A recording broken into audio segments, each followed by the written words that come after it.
quinto e último exercício, também é um exercício que o enunciado é longo. Olha só, se você for ver, ó, tudo isso aqui, ó, é o enunciado dele, tá? O enunciado dele é longo.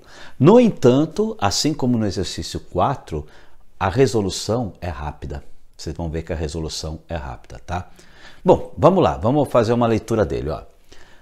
O SFE 2017, as rampas são uma boa forma de assegurar a acessibilidade para cadeirantes e indivíduos com mobilidade reduzida, né?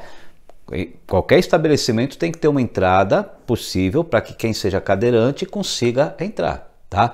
Na minha época de jovem, década de 80, por exemplo, nossa, os cadeirantes sofriam, né? Porque não existia essa questão, essa preocupação com a acessibilidade como existe nos dias de hoje, tá legal? A acessibilidade de edificações, né, construções, mobiliários, espaços, equipamentos urbanos é assegurada em lei, tá? Então, todo o ambiente ele tem que ter uma acessibilidade para cadeirantes, isso é lei, tá? A Associação Brasileira de Normas Técnicas, a ABNT, a Associação Brasileira de Normas Técnicas, ou ABNT, é um órgão que regula medidas, até por exemplo, soquete de uma lâmpada é regulado pela ABNT, tá? Então tem várias coisas que você não pode fabricar com a medida que você quiser. Existe uma norma técnica que é regulamentada pela ABNT. E a ABNT, de acordo com a Lei Brasileira de Inclusão de Pessoa com Deficiência, essa lei de 2015, regula a construção e define a inclinação das rampas, bem como os cálculos para a sua construção.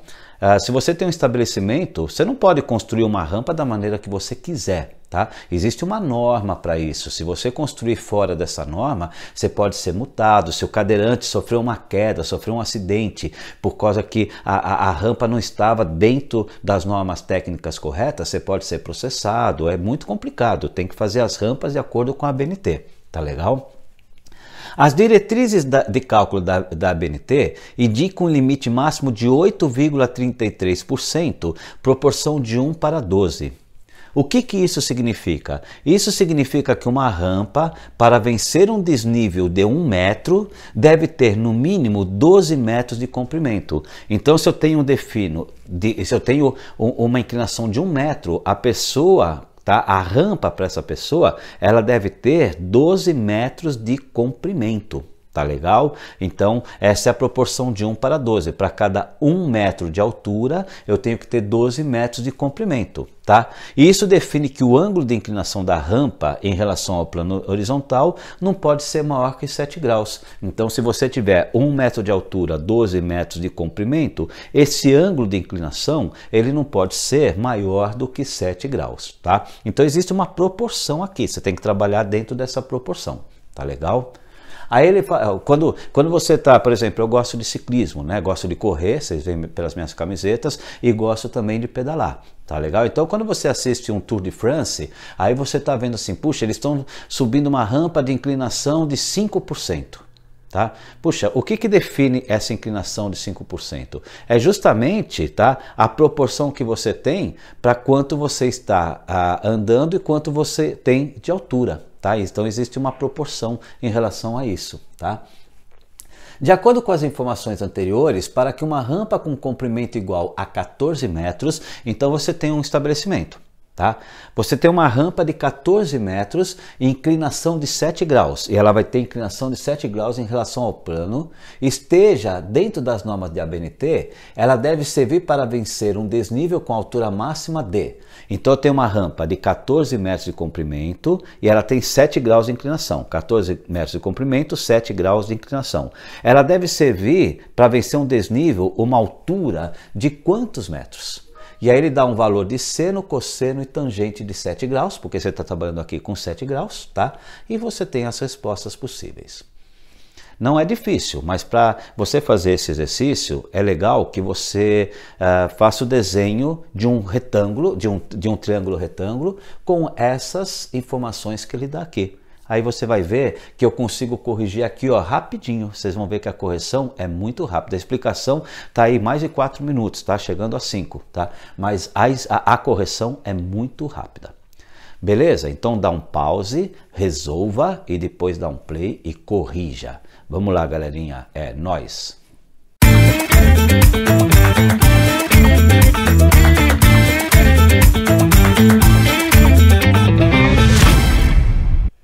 Bom, galerinha, vamos lá. Eu falei para vocês que a correção ela é muito mais curta, muito mais rápida do que a própria explicação do enunciado. Até porque uma boa parte aqui do enunciado é um dado informativo, mas ele não vai efetivamente fazer parte do raciocínio de resolução, tá? Ele até faz parte, tá? Mas a resolução tem um raciocínio muito mais rápido.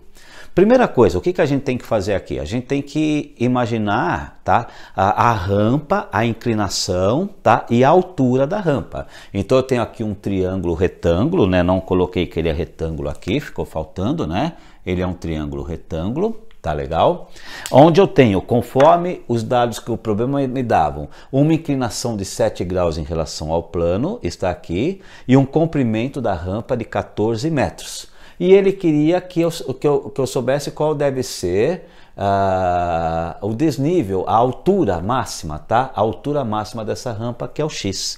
Então, repare, 7 graus, 14 metros de comprimento, altura máxima que é x, eu tenho cateto oposto sobre a hipotenusa, eu tenho corri. O corri nada mais é do que o seno do ângulo. Ou seja, eu tenho que o seno de 7 graus é cateto oposto sobre a hipotenusa. O seno de 7 graus, vou usar aqui 0,12, cateto oposto x sobre a hipotenusa 14, tá? O 14 que está dividindo passa multiplicando, 0,12 vezes 14, isso aqui vai dar 1,68 metros. Ou seja, a altura máxima dessa rampa deve ser 1,68 metros. Ele não pode passar disso, alternativa E. Galerinha, nós estamos terminando aqui, tá? Etapa 1 e agora etapa 2, estamos terminando aqui a etapa 2, estamos encerrando trigonometria no triângulo retângulo. O que é interessante você assistir logo após a trigonometria do triângulo retângulo? Lei dos senos e lei dos cossenos, tá? Então nós vamos soltar aí vídeos para vocês de lei dos senos e lei dos cossenos, e é importante que você siga. Para entender lei dos senos e lei dos cossenos, era importante que a gente fizesse uma revisão muito forte de trigonometria no triângulo retângulo. Tá bom? Valeu, galerinha. Então agora é carregar o próximo ali, tá bom? Lei dos senos e lei dos cossenos. Valeu, é nóis. Valeu, galerinha.